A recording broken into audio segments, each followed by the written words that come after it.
Ahí estamos. ¿Cómo le va, doctor? ¿Qué dice?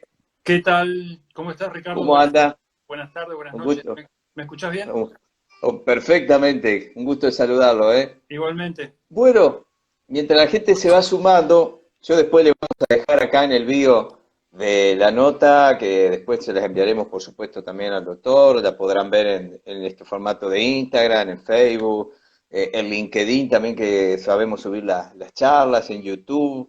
Y la idea también es compartirlo con los amigos de LT39 Radio Victoria, donde trabajamos todos los días. Y bueno, como para hacer un poco la introducción, porque me crucé con una parte muy interesante de uno de sus spots, doctor, porque cuando yo recuerdo los primeros días, cuando comenzamos a usar los tapabocas, eh, y salgo Sí. a la calle yo y veo a la gente con los tapabocas, realmente me pareció estar dentro de una película. Esa es la primera sensación que me dio, ¿no? Estar como en algo que no pensé yo nunca que iba a estar viviendo. Sensación que me duró 2 o 3 días y me costó después de cada tanto, viste, salgo sin el tapabocas, me doy cuenta cuando salgo a la calle y me lo vuelvo a poner. Y por eso también creo, muchos pensamos en esto de las películas. Ha habido muchas películas con la temática de la pandemia, del virus, y creo que también por eso han tomado fuerza muchas de las teorías que se llaman conspirativas en torno al COVID-19, al virus SARS. Entonces yo pensaba, digo, qué mejor que charlar con alguien que está en el ámbito de la salud, que está seguramente con todas las herramientas académicas como para poder sacar un poco, ¿no? Todo este panorama y decir, bueno, puede ser, ha habido algún interés, puede, porque alguien sale beneficiado en todo esto, como en todas las cosas de la vida, cuando pasa algo difícil siempre hay sectores, países, comunidades, sectores económicos, sectores de poder que sacan algún tipo de ventaja. Y vi justamente un post suyo abordando un poco esta temática y eso es lo que quería compartir también en este espacio.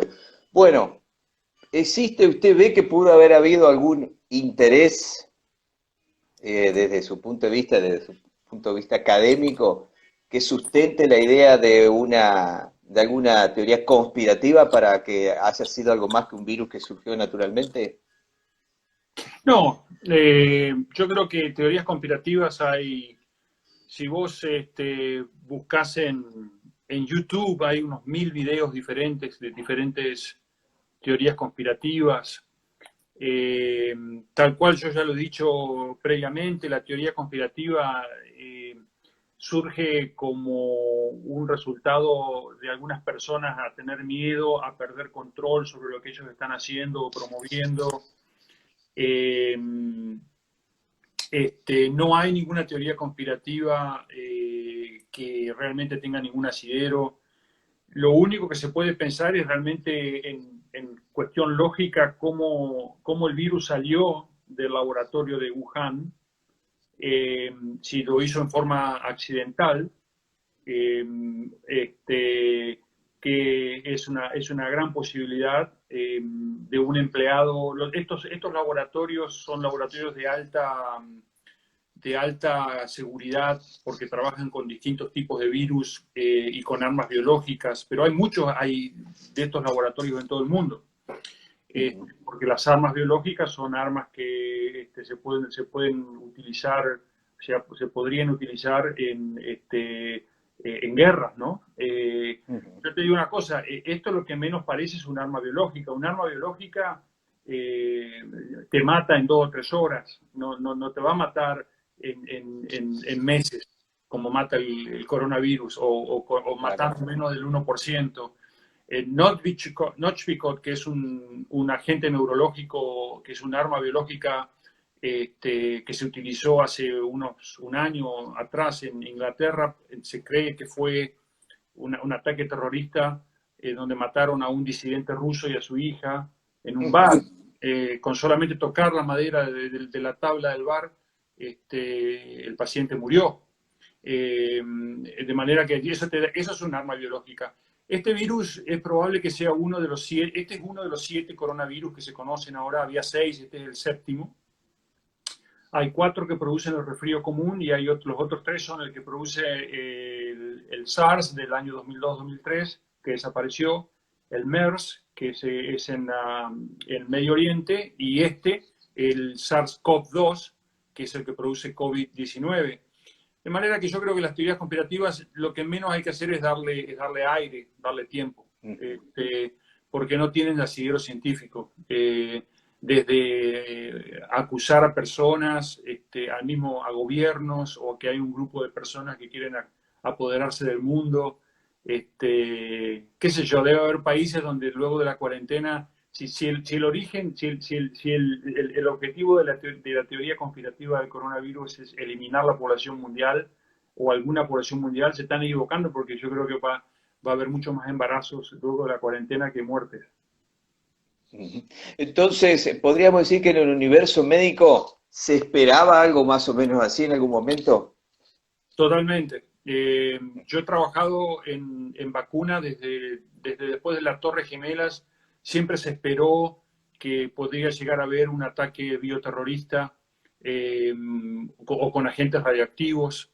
Y entonces muchos países se prepararon a nivel médico en cómo contrarrestar. Obviamente no muy bien, porque muy bien no nos ha ido y tenemos que mejorar cómo contrarrestar un ataque bioterrorista. Lo que se pensaba que iba a haber una pandemia, y siempre se pensó, porque ha habido pandemias o epidemias virales cada 8 a 10 años más o menos. No pandemias, pero sí epidemias agresivas de gripe. Cada 8 o 10 años ocurre en el ciclo de la vida del virus. Siempre se esperó una pandemia de un tipo gripal. Entonces, todos los sistemas estaban alertados para ver si en el invierno, sea hemisferio norte o hemisferio sur, ocurría este tipo de pico de epidemia de gripe, pero ocurrió esta por coronavirus, que fue lo que descolocó más que nada a los sistemas de Para detección. tener una referencia, usted que maneja mucho los números, porque siempre lo vamos siguiendo, la cantidad de muertes por enfermedades o por patologías graves respiratorias, normalmente fuera de esto, comparado con lo que se está dando ahora, ¿realmente es grande la diferencia? No sé si me explico. Esta Sí, llegada del virus generó una diferencia abismal de lo que habitualmente moría por la gente por problemas respiratorios en la Argentina o en el mundo. no, lo que hizo este virus es que al no poder detectarse al principio porque no había diagnóstico, hubo al principio muertes que se atribuían a neumonía u otras causas hasta que se desarrollaron los diagnósticos en varios países. Y ahora se ve que la mortalidad que tiene este coronavirus es entre 10 y 20 veces mayor que la gripe. Pero el tema es que el número de infectados por ahora del coronavirus es menor que lo que se infecta a la gente de gripe en años anteriores. Este año, debido al uso de barbijo y al uso del distanciamiento físico y al lavado de manos, ha bajado mucho la incidencia de otras enfermedades respiratorias. Yo diría que el barbijo no sé el distanciamiento social, pero el barbijo es algo que probablemente llegó para quedarse para todos los inviernos, porque protege contra muchas enfermedades respiratorias. Esto se conoce de hace 100 años, ¿no? Porque las enfermedades respiratorias por excelencia que mataban mucha gente y todavía siguen matando hasta 1 millón por año o más, es la tuberculosis, ¿no? La protección con barbijo siempre ha habido muchos estudios que se han hecho en el área respiratoria para este tipo de enfermedades y de manera que a mí nunca me entró ninguna duda de que el barbijo iba a ser muy útil para este tipo de enfermedades. Así que vamos a tener que ir pensando ya en la vida con barbijo. Yo creo que sí, no solamente por el O sea, naturalizarlo, ¿no? sí, no solamente por el coronavirus, sino por una cuestión de salud. Te vas a enfermar menos. La gente se va a enfermar Bien. menos. Y bueno, pusimos ahí el tema de la vacuna Oxford, que hoy se está hablando muchísimo, pero sabemos que hay más de 20 vacunas que se están probando. Usted siempre está con lo último, último con respecto al tema de estos estudios. ¿Qué es lo que hay? ¿Cuál es la que está funcionando bien? ¿Cómo lo ve usted el panorama?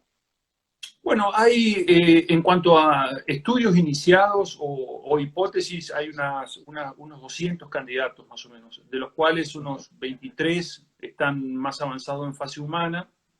La fase humana se divide en tres fases, la fase uno, 2 y 3, que son distintos grados de avance de conocimiento de cuál es la respuesta del ser humano a la vacuna nueva o a una medicación nueva. En medicamentos también se usan tres fases.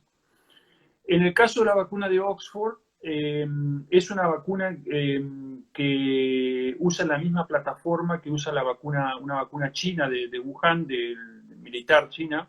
Están al mismo nivel las dos.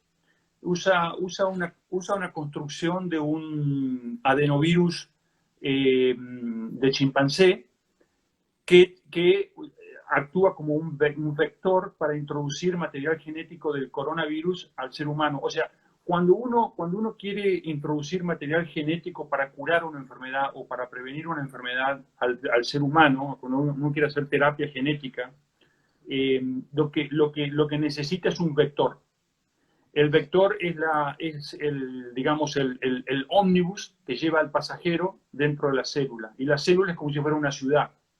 La ciudad sería la membrana de la célula y la avenida de circunvalación, y el control de la ciudad o de la célula está en el centro, en el núcleo, que sería, digamos, la plaza principal. Y el objetivo del material genético es llegar desde la circunvalación hasta el centro de la célula, hasta el núcleo, e incorporarse a la maquinaria de producción del núcleo, y de esa manera producir las defensas necesarias para cuando el cuerpo de ese individuo vea al virus en sí mismo. Entonces, la vacuna de Oxford lo que hace es usar el adenovirus del chimpancé como vector, y tiene un pedazo genético, digamos como si fueran 3 o 4 letras de una palabra, por decirlo de una forma, incorporado, y eso se inyecta al paciente. Ese material genético llega a las células del paciente a través del vector, y empieza a producir defensas contra el virus, porque empieza a leer al material genético del coronavirus como que fuera una infección y se empieza a preparar para defenderse a futuro. Y así forma dos tipos de defensa. La defensa humoral, que es los anticuerpos, que es lo que uno escucha, lo que tiene el plasma de convaleciente, etcétera, son la línea de defensa humoral, y la celular, que son células que también destruyen al virus. O sea que la destrucción del virus puede ser de dos mecanismos: por neutralización por anticuerpos, o por células de linfocitos T, que también se llaman citotóxicas porque destruyen al virus. Ahora bien, esta plataforma de adenovirus se viene usando desde hace muchos años. Lo que pasa es que originalmente, cuando empezó la plataforma en terapia genética, el adenovirus mismo del chimpancé producía inflamación, u otros adenovirus que eran menos puros. Y entonces se dejó de utilizar por un tiempo. Pero en Oxford es uno de los lugares del mundo donde más avanzados están con esta plataforma, hasta el punto que en julio primero, o sea, el 1 de julio, se les aprobó la vacuna contra el ébola para utilización a nivel, por lo menos se aprobó en Europa, 1 de julio del 2020. Ahora bien, el ébola lleva más de 10 años alrededor, y recién ahora obtuvo la aprobación. De manera que llevó varios años. Claro que el ébola no fue una pandemia, pero sí fue un problema que casi llegó a ser pandemia, y es un virus altamente mortal, o con alto índice de letalidad. Lo que quiero decir con esto es que va a llevar un tiempo desarrollar la vacuna, y esto es un paso muy positivo, muy alentador, pero realmente saber cuándo la vacuna va a estar disponible va a depender de los datos que van a Bueno, estar esto, disponibles en el año. esta era un poco las preguntas que nos hacían algunas personas que nos enviaron a nuestro Instagram, ¿no? ¿Cuánto tiempo, un tiempo estimado para poder ver el tema de la vacuna hoy es imposible? Es posible calcularlo, lo que es imposible es jurarlo. Ujú, La fase 3 va a terminar en noviembre, diciembre. Luego hay un periodo que hay que analizar los datos, ujú. ver que la eficacia esté ahí, que la seguridad siga estando ahí. Luego se envía a una aprobación que supongo yo que será rápida en los gobiernos centrales, me imagino en Estados Unidos y en Europa. Y China tiene su mecanismo propio de aprobación para moléculas, para nuevas moléculas. Y una vez que la vacuna esté aprobada, hay que producirla. Se puede producir a riesgo, se puede empezar a producir antes de que sea aprobada, cruzando los dedos de que todo va a estar bien, entonces gano tiempo. Pero esa producción a riesgo implica inversiones de varios billones de dólares, que muchos países lo pueden hacer, invertir a riesgo, de manera que cuando la vacuna esté aprobada, la producción ya esté, digamos, toda aceitada y las vacunas estén listas para ser distribuidas. Y luego está la distribución, que no es un dato menor, porque la vacuna de Oxford y la de China, que son las dos por adenovirus, requieren ser transferidas digamos, de país a país o de lugar a lugar a menos 20 de temperatura. No todo el mundo Claro. tiene freezer a menos 20 Ujú. y requiere entonces una cadena de frío que no requieren otras vacunas, que requieren cadena de frío, pero requieren, digamos, heladera normal.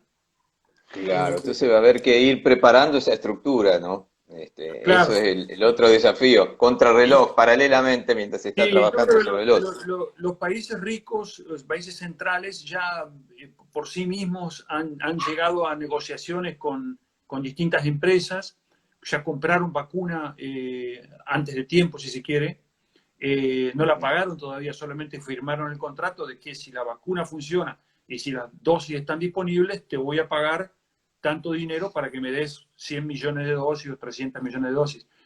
Luego está la pregunta de cómo los países más pobres van a recibir vacuna, y eso es un problema que no es único de esta vacuna, sino que es común a muchas vacunas y medicamentos, ¿no? Y eso está la Organización Mundial de la Salud y las grandes fundaciones, como la fundación de Bill Gates y todo eso. Es paradójico que Bill Gates ha sido implicado como uno de los grandes En ideadores de una de esta las teorías, ujú, de una de las teorías conspirativas lo tenía él como figura, digamos. y él es una persona, un filántropo. Su fundación solamente se dedica a comprar vacuna o medicamentos baratos, y son muy duros para negociar ellos, baratos para poder distribuirlo en lugares donde no pueden pagar. Bill Gates también Ujú, ha propuesto, por ejemplo, la implementación de inodoros en África, porque ujú.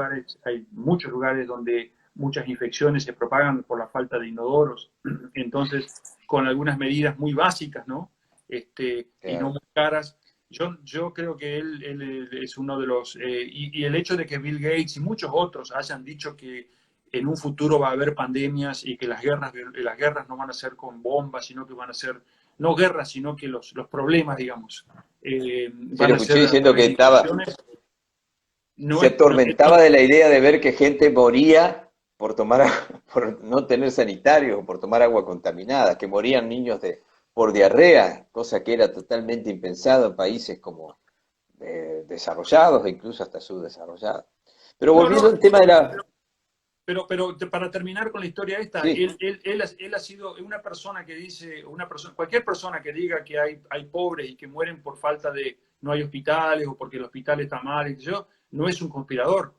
Es una Ujú, persona, y te digo más, esto me trae a colación un tema que casi nadie lo habla, sobre todo en países como en Sudamérica. Cuando uno va a votar y uno hace una campaña política, yo ya he escrito varios artículos sobre que la salud y la tecnología y la ciencia no está en la discusión entre los ujú. candidatos. Se habla de la deuda, se habla de los salarios, se habla de los jubilados, se habla de las huelgas, se habla del turismo, pero nadie habla de qué va a hacer en salud.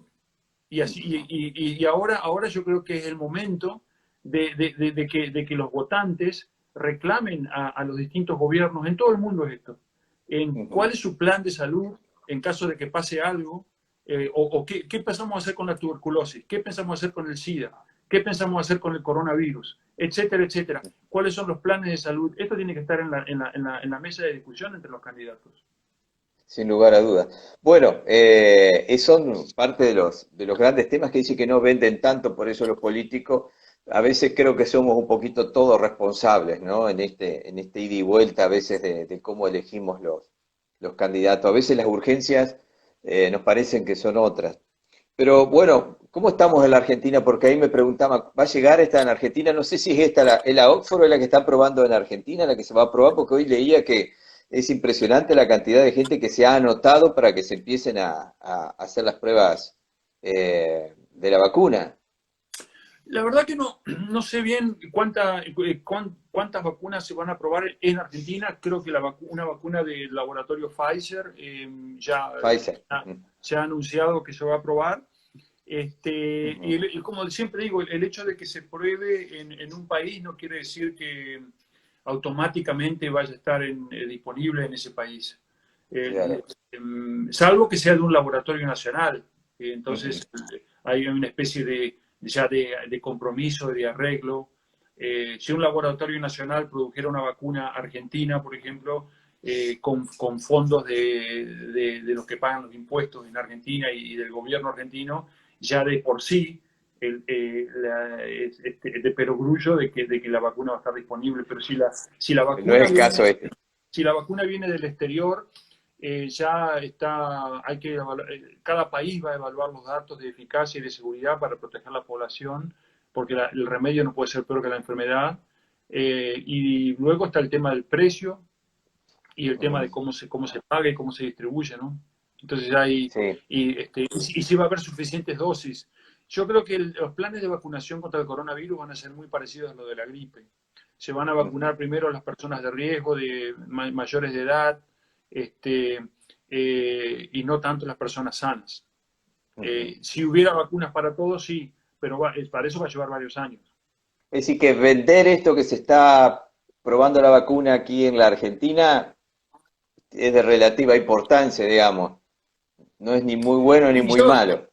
y claro, no, claro, lamento llevar o acarrear malas noticias, pero si uno en mi experiencia yo creo que no significa nada. Ujú, Simplemente el estudio se va a hacer, los voluntarios se recibirán la vacuna o placebo, puede ser que sea ujú, voluntario y te toque placebo, y luego algún día saldrán a la luz los resultados, si la vacuna funcionó o no, y luego los responsables de inmunización en cada país publicarán qué vacunas están disponibles. Yo te digo, los planes de vacunación se deciden, los esquemas de vacunación los deciden expertos que son grupos especializados en vacunas. Acá en Estados Unidos hay un que se reúne todos los años, es un comité de inmunización que decide todos los planes de vacunación desde el niño hasta el adulto, y las vacunas tienen que ser recomendadas por ese grupo de expertos que evalúan todos los datos. No solamente, no es una evaluación comercial solamente, o una evaluación basada en la ansiedad, es una evaluación basada en los datos científicos. yo cuando pensaba, mientras charlaba con usted, dos cuestiones. Primero, qué delicado puede ser a veces el apuro, ¿no? Por tener la vacuna, por todo esto que ha tenido una dimensión histórica, ¿no? Porque, no sé, mi generación por lo menos no vivió una situación similar. Cuántos errores, cuántas metidas de pata se pueden llegar a realizar por apurar a veces una cuestión que está ahora aquí en la urgencia. Y por otro lado, que hablamos tanto de los números y qué suerte que tenemos esta posibilidad de charlar, por eso decía, me gustan mucho estos espacios, para hablar sobre los otros universos, el traspaso, el traslado, si lo vamos a tener. O sea, hay una ingeniería paralela que tiene que ver mucho más allá estrictamente de lo biológico, que hay que ir trabajando, que estaría bueno que nos fueran informando también que están interesados en ese otro tema, porque si no, va a llegar el día que tengamos la vacuna y nos vamos a llevar la gran desilusión de que no la vamos a tener. Y bueno, un detalle fue que salió el otro día, que un poco risueño, es que si uno habla de 300, 600 millones de vacunas, hubo alguien que dijo, pero no tenemos suficientes frasquitos. pero tenés que fabricarlo. Claro, No tenemos suficientes jeringas descartables. Tenés que fabricarlas. claro. Entonces se va haciendo toda una cadena de elementos que tenés que incorporar. Este, y yo creo que, mira, el desarrollo normal de una vacuna lleva 10 años. El índice de éxito de una vacuna está entre el 7 y el 13%, o sea, digamos 10% de promedio, de manera que Ujú, necesitas 10 para que una llegue. Entonces, si ahora hay 23, quiere decir que va a haber 2.3, va a haber 2 o 3 que van a llegar. Eh, claro. entonces, cuando uno ve datos a nivel periodístico, que por supuesto que la misión del periodismo es informar dentro de lo más objetivamente posible, genera un nivel de expectativa o inclusive de ansiedad, que entonces hay que balancearlo con la experiencia de qué es lo que ha pasado con vacunas previas. La vacuna del Ujú, ébola se aprobó el 1 de julio del 2020 y el ébola hace más de 10 años que está dando vuelta. ujú, Entonces, claro. tenemos que, por supuesto que esto es una situación especial, lo que ha pasado con el coronavirus. Y volviendo a la teoría de conspiración, te quiero comentar algo que ocurrió, que es mi opinión personal, pero está basado en datos, y que es que cuando los primeros casos de coronavirus se reportan en China, de este Ujú, coronavirus, China no quería cerrar las ciudades, porque China lo que le pasó en el 2008-2009, cuando fue la gripe A, que se contuvo la pandemia, cerró las ciudades de donde venía el virus y cuando China cierra una ciudad estamos hablando de 20, 40 millones. No estamos hablando claro. por la cantidad de gente que tiene. Todo ese grupo que se cerró en el 2008-2009 sufrió económicamente una quiebra total, que a China le Ujú, costó recuperar esa zona del país. Entonces claro. China en esta segunda pandemia, en esta pandemia de ahora, fue y dijo, no, me forzaron a cerrar antes, si yo cierro ahora, quiero estar bien seguro de que esto es un problema o es una cosa que me van a hacer cerrar Wuhan, que tiene 17 millones de habitantes, y después la tuvieron que cerrar. Entonces la Organización Mundial de la Salud tuvo que viajar a China para convencerlos.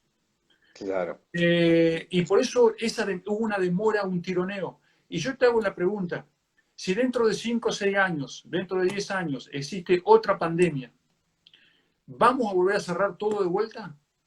¿O vamos a tener un plan diferente para evitar? Claro. Entonces, yo creo que lo que hay que planificar a partir de ahora es qué es lo que vamos a hacer si dentro de 5 años aparece otro coronavirus. ¿Estamos listos para cerrar todo o vamos a hacer barbijo, lavado de manos, distanciamiento físico, eh, eh, etcétera? ¿O vamos a cerrar todo y vemos qué pasa? Eh, esos son los planes que necesitamos. ¿Estaremos haciendo la tarea? Digo, me pregunto yo. Yo sé la urgencia de las cosas que son urgentes. Entiendo a los gobiernos, pero uno supone que quienes están en el poder y tienen sus equipos de profesionales estarán trabajando en otras cuestiones. Esa es la gran pregunta, porque de esto que estamos charlando con usted, Néstor, no lo he escuchado en otra oportunidad. Y confiaba que lo íbamos a charlar acá, por eso digo.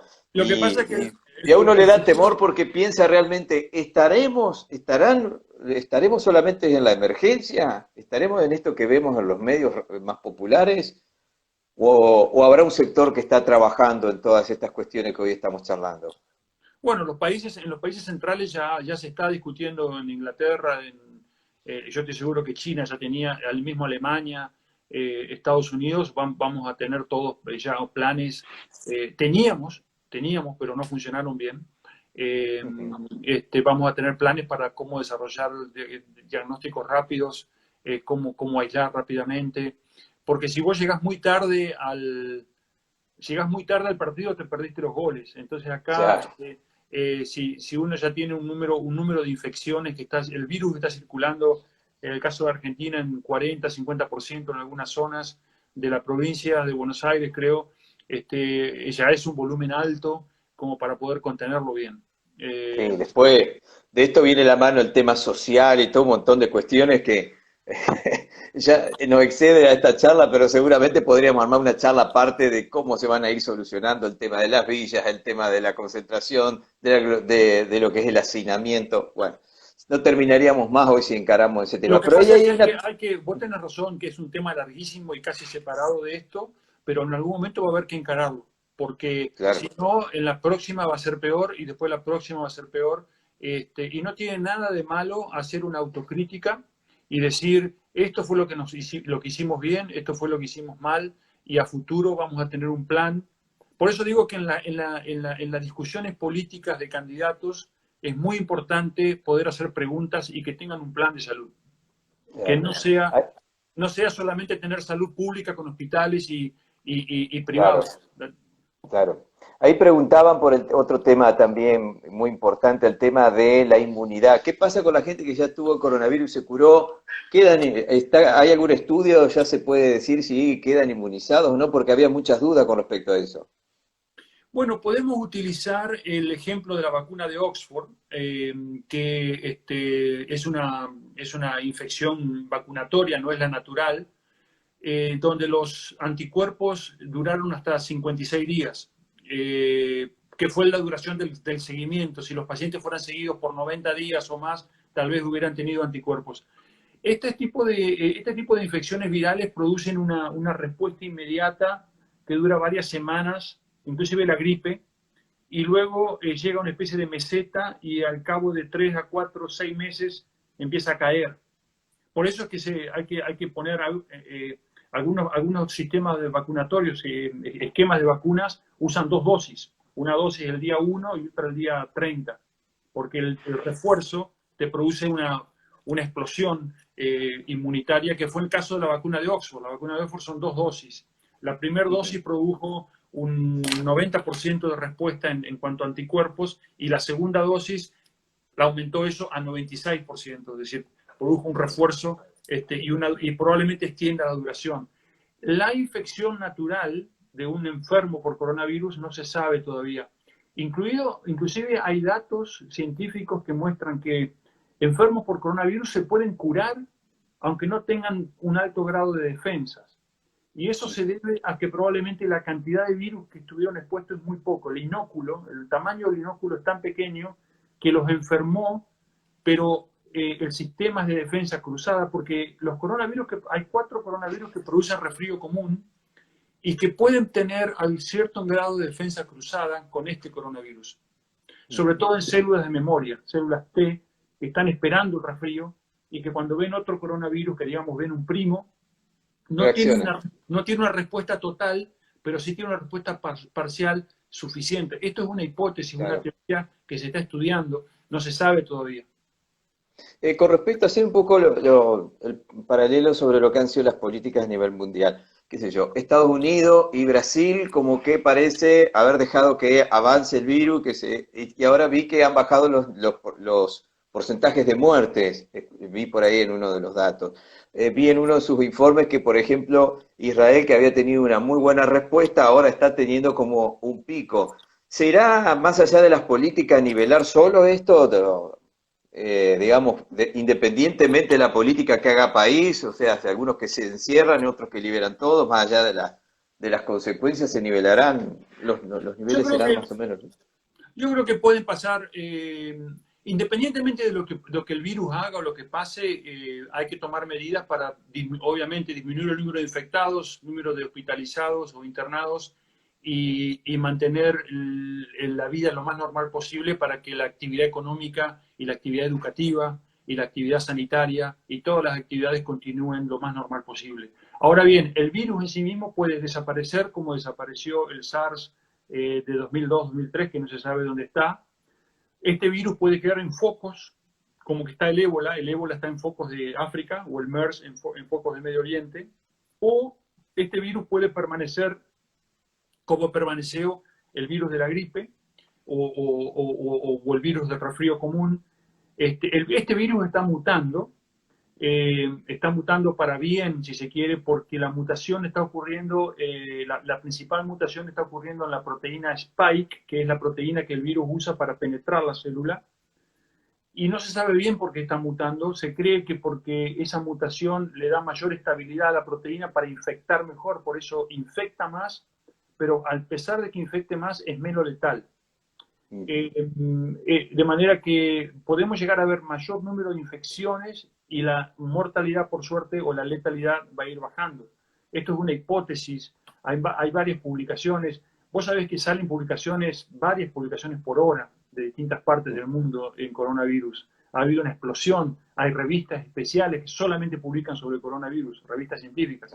De manera que hay que estar tranquilos y tratar de resumir y escuchar a la parte científica resumida, y con cautela, ser optimista, no ser ansioso, y tratar de ver qué es lo que vamos a hacer a corto plazo y a largo plazo. A corto plazo creo que estamos haciendo las cosas bien, con barbijo, lavado de manos y distanciamiento físico, no estar en grandes grupos en lugares cerrados donde el virus puede permanecer en el aire, en el aerosol, y eso produce los supercontagiadores, ¿no? En los grandes eventos supercontagiadores.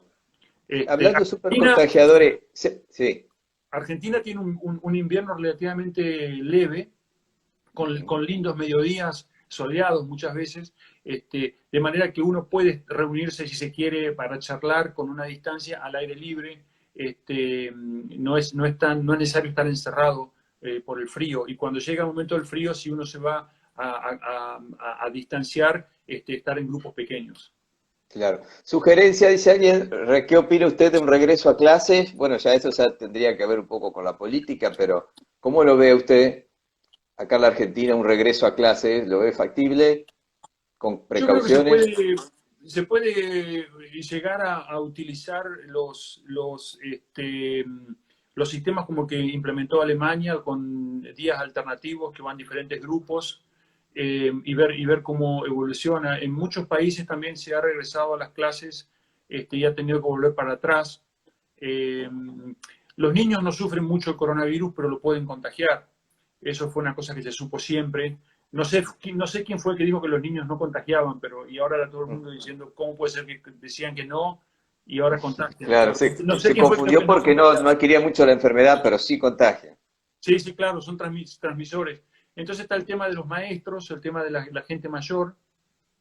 Hoy te cuento anecdóticamente que hoy en un estado de Estados Unidos, en Georgia, hubo una manifestación de estudiantes que quieren volver a las clases, que quieren volver Claro. a las aulas. De manera que va a haber, hay que evaluar el sentimiento social, la necesidad. Yo creo que hay una gran necesidad educativa, hay una gran necesidad de reestructurar, sobre todo a los niños, para que vuelvan a su ritmo normal, dentro de lo posible. Pero hay que monitorear el sistema epidemiológico, el tema Vi este. por ahí que hay gente que es como tiene mayor predisposición, que contagia más que otra. ¿Es así o no? Como que hay personas que tienen mayor facilidad para contagiar el virus que otras.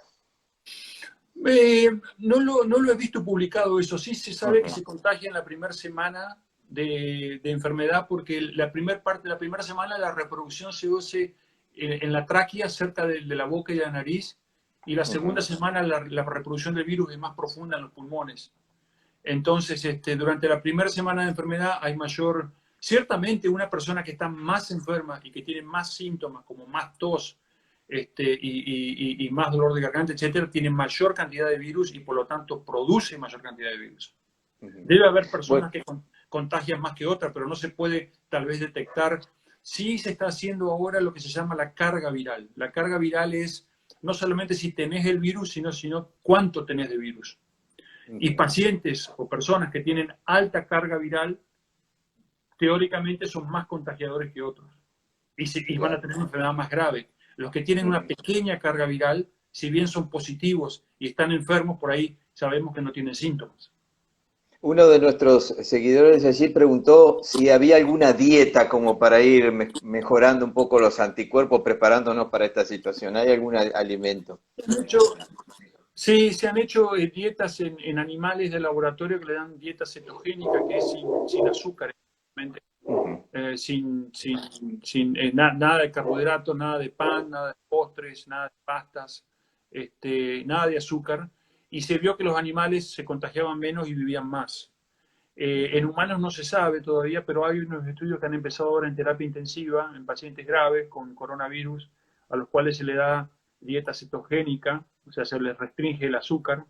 Eh, si uno se pone a pensar, los grandes candidatos, perdón, las personas de mayor riesgo a coronavirus son los diabéticos, los obesos, los de edad avanzada y los pacientes con enfermedades cardiovasculares.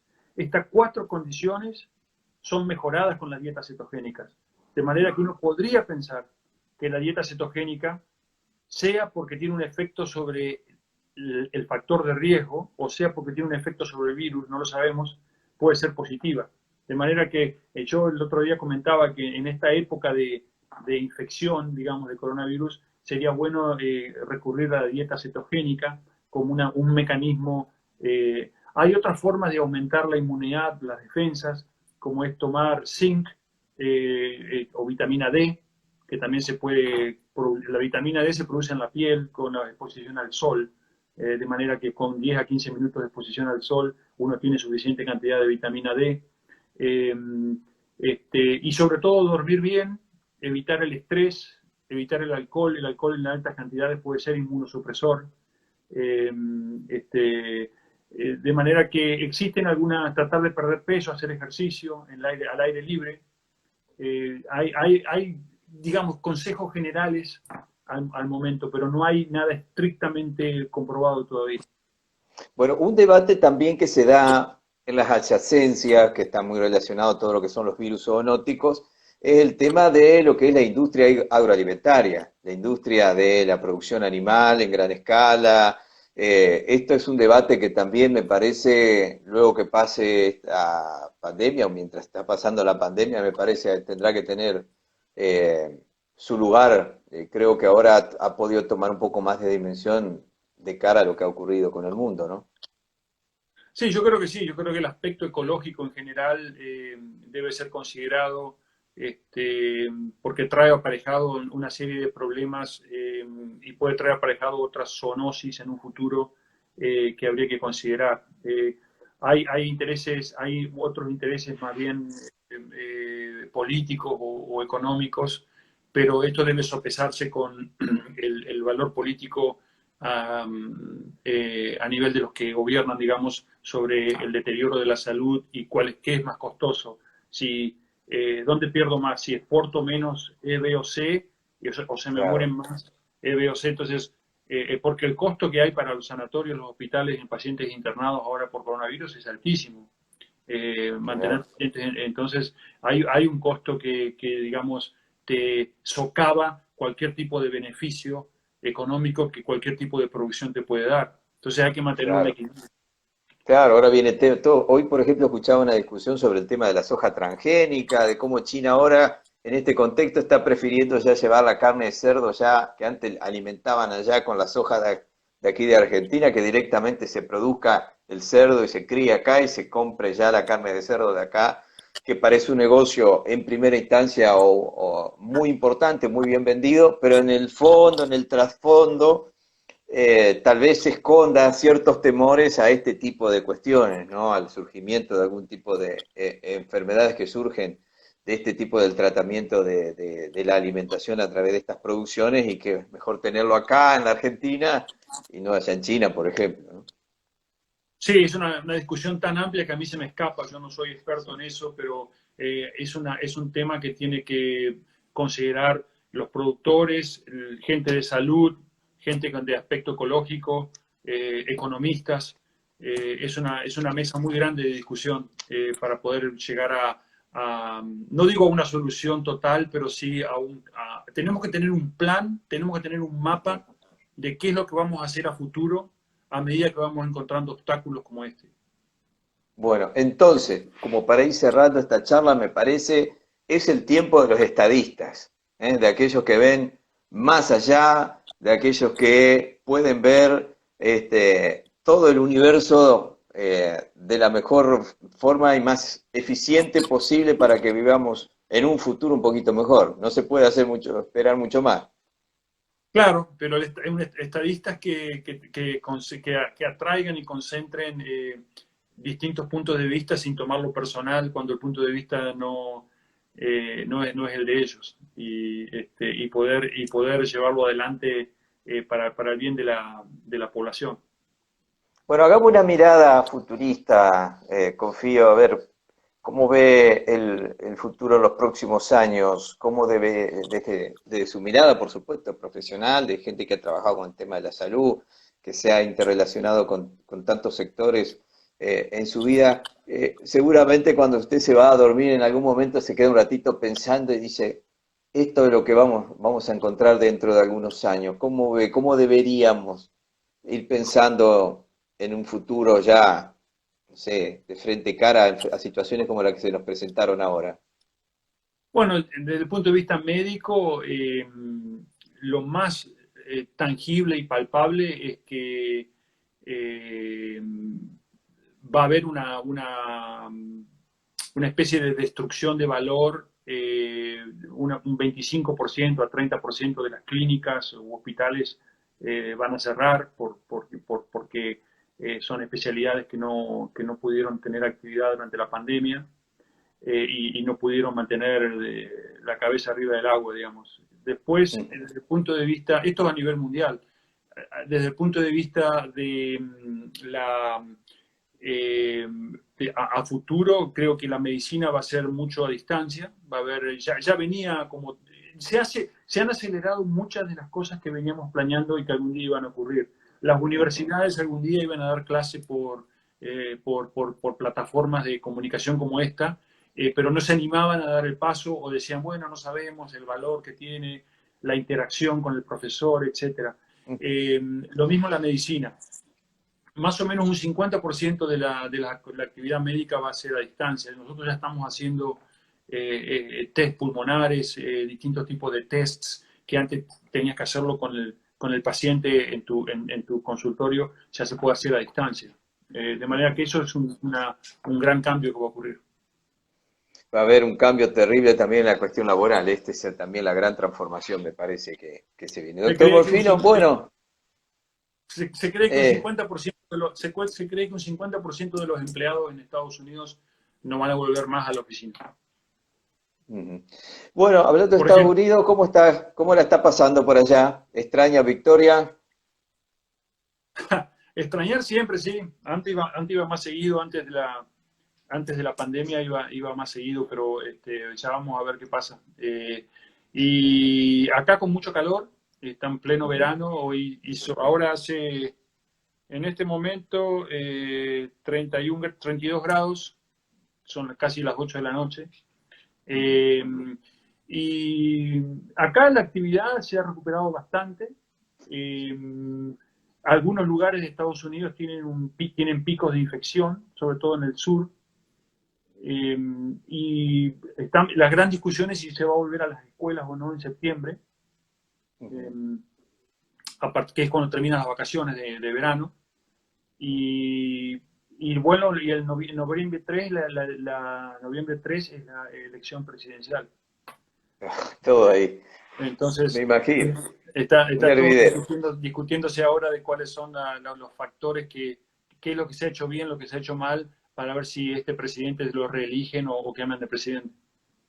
Doctor Néstor Morfino, muy agradecido por su tiempo. Obviamente ya dijimos que toda la charla la vamos a compartir en las distintas plataformas, se la enviaremos también, usted también la va a poder tener así si la quiere compartir con su gente, porque estuvo realmente muy interesante y bueno, seguramente no será la última. Así que, bueno, muchísimas gracias y gracias por su tiempo, ¿eh? Gracias y quedo a tus órdenes, al contacto y la hacemos nuevamente cuando vos quieras. Bueno, un abrazo, muchas gracias. Chao, chao.